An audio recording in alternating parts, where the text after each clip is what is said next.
Navita glava, dolg in ozek vrat ter širok trup.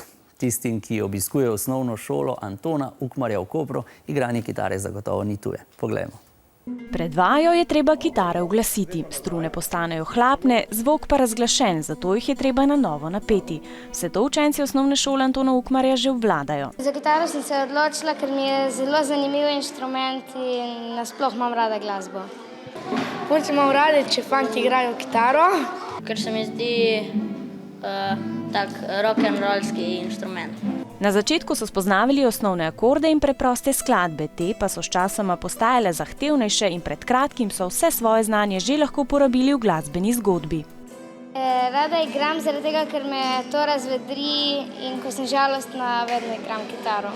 Znaš melodijo, si zapomniš in enkrat, ko si zapomniš, bi rad igral še in še. Njihov učitelj pravi, da je vsakem od njih nekaj glasbenega daru. Najpomembnejša pa sta druženje in občutek, da svojo glasbo lahko drugim polepšajo dan.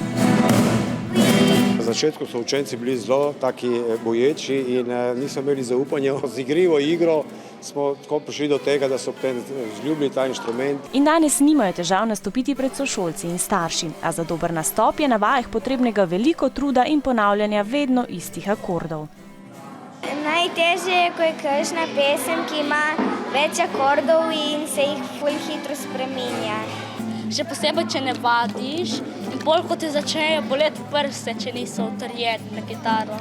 Učenje igranja na kitaro poteka v okviru krožka, zato je brezplačno. Razlikuje se tudi od pouka v glasbeni šoli. V glasbeni šoli igrajo na note in se tako učijo počasi in imajo še teorijo zraven. Tle pa se naučimo kakšne akorde in pesmice. Kamorkoli jih bo v prihodnje zanesla pot, s kitaro v roki bodo ob morju gotovo vedno dobrodošla družba.